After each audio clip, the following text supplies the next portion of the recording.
నమస్తే, welcome to ఏవై TV. ఏపీలో తెలంగాణలో ఎన్నికలు ముగిశాయి.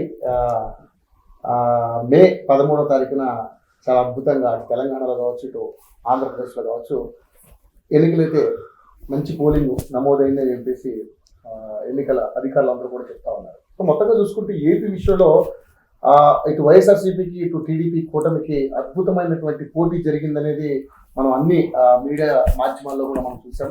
ముఖ్యంగా ఈసారి ఏపీ ప్రజలంతా కూడా, ఏపీ ప్రజలే కాదు తెలంగాణలో ఉన్నటువంటి ప్రజలు కూడా ఒక్కసారి ఈసారి కంపల్సరీ టీడీపీ కూటమి అక్కడ ఏపీలో అంటే విజయం సాధించాలని చెప్పేసి చాలా మంది కోరుకున్నారు. మనం చూసాం దాదాపుగా 22 లక్షల మంది హైదరాబాద్ నుంచి వెళ్ళి ఓటు తమ హక్కుని వినియోగించుకున్నారంటే ఈసారి ఓటర్లు ఎంత కసిగా ఉన్నారనేది నాకు అర్థమైంది.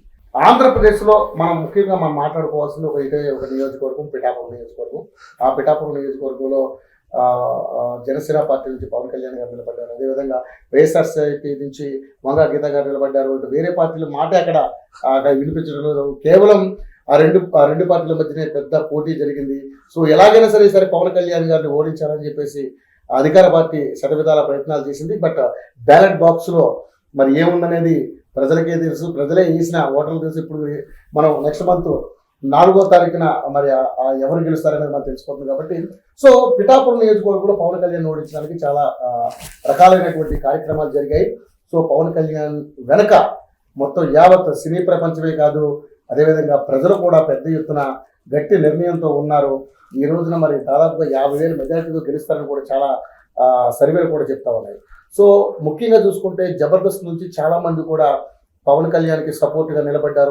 మరీ ముఖ్యంగా చూసుకుంటే కిరా కార్పి గారు చాలా అద్భుతమైనటువంటి తన అంటే మాటలతో అందరినీ కూడా ప్రత్యర్థుల్ని చిత్తు చేసేలాగా ఆయన మాట్లాడడం జరిగింది. సో ఇప్పుడు మన ముందు స్టూడియోలో కిరా కార్పి గారు ఉన్నారు.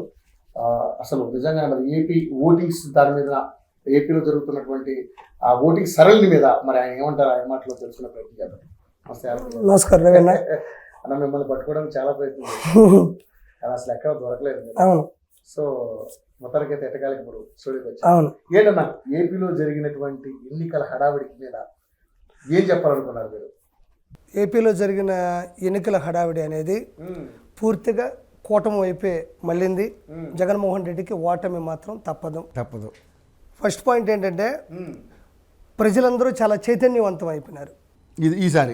మామూలు ఫస్ట్ పోస్టల్ బ్యాలెట్ ఏదైతే పడిందో అందులో 2% తప్ప జగన్మోహన్ రెడ్డికి ఒక్క ఓటు కూడా పడలేదు. మిగతాదంతా జనసేన కావచ్చు, టీడీపీ కావచ్చు, బీజేపీకి గుద్దిపడి తప్పారు. రెండో పాయింట్, ఇక్కడి నుంచి ఎవరైతే బయలుదేరి వెళ్ళారో, మన హైదరాబాద్ నుంచి బస్సులు పెట్టుకుని మరి ఎవరైతే వెళ్ళారో వాళ్ళు కేవలం వెళ్ళడానికి గల రీజన్ ఏంటంటే ఎక్కడ మనం వెళ్ళకపోతే కూటమికి ఏదైనా సమస్య వస్తుంది, మళ్ళీ ఆ మనిషి వస్తే ఎక్కడ రావణ కాష్టం అవుతుందని చెప్పేసి వాళ్ళందరూ కూడా వెళ్ళడం జరిగింది. వాళ్ళందరూ కూడా జనసేనకి, టీడీపీకి, బీజేపీకి ఓట్లు వేయడం జరిగింది. అది అందరికీ తెలిసిందే. చాలామంది సర్వే కూడా నిర్వహించినారు. ఇక్కడ బస్సులు ఎక్కేటప్పుడు కూడా వాళ్ళ దగ్గర ఛానల్స్ తీసుకున్నాయి. అందులో 99% ఉంది, 1% అనేది వాళ్ళ ఇష్టం అది. సో ఫస్ట్ ఆదిలోనే ఇవి రెండు గట్టి దెబ్బతేయలింది వైఎస్ఆర్సీపీకి. మూడోది ఏంటంటే ఇంతకుముందు తన పథకాలు ఏ ప్రభుత్వం అయినా సరే ఎంతో కొంత మిస్ అవుతుంటాయి. 100% పథకాలు చేయలేకపోవచ్చు.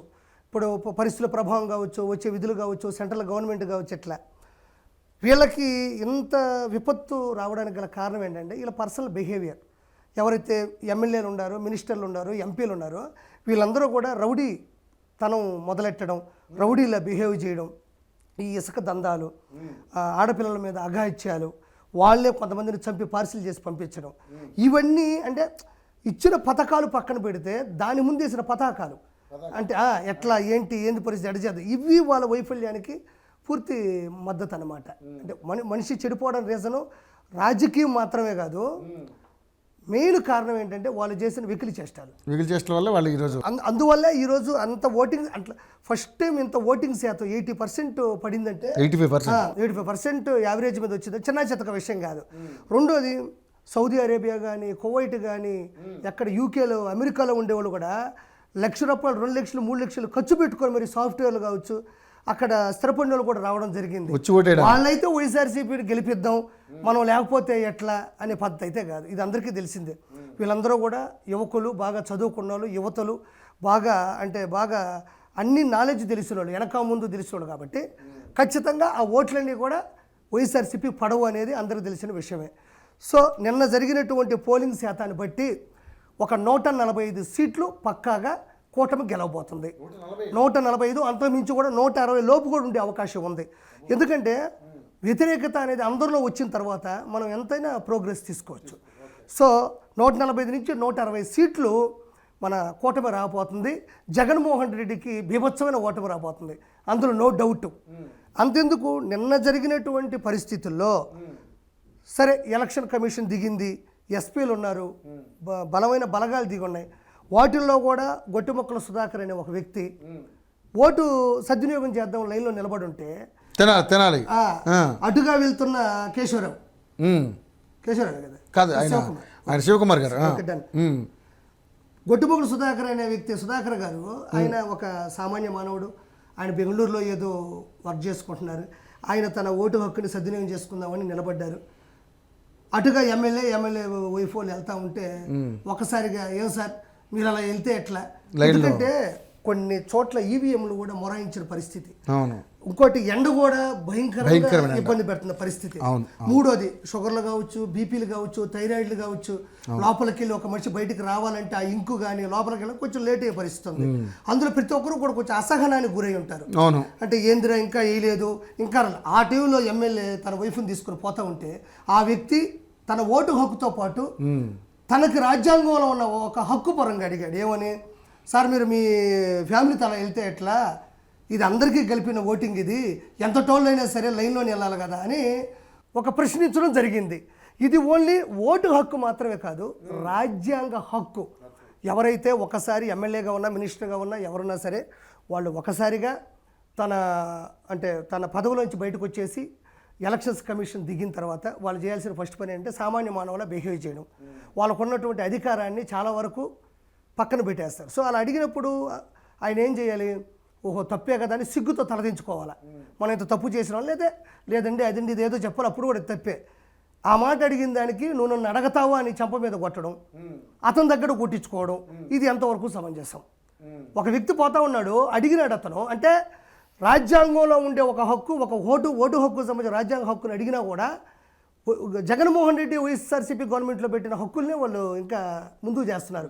మనల్ని ఎవడు రాపేది, మనం ఎవరిని పొడిసిన కేసులు ఉండవు, మనం ఎవరిని కొట్టినా తిరిగి మాట్లాడకూడదు, మనం బూతులు తిట్టిద్దాం అన్న సంస్కృతిలోంచే ఒక వ్యక్తి ఒక సామాన్యమైన వ్యక్తి ఒక హక్కుని, అంటే ఒక ఓటు హక్కుని సద్వినియోగం చేసుకొని వెళ్తా ఉంటే అంతమంది ముందు కొట్టిన ఒక వ్యక్తి, అంత నిలకడలేని వ్యక్తి, ఆవేశాన్ని చల్లార్చుకోలేని వ్యక్తి, ఆయన మీద అరవాల్సిన అవసరం ఉంది, అతను కొట్టాల్సిన అవసరం ఉంది.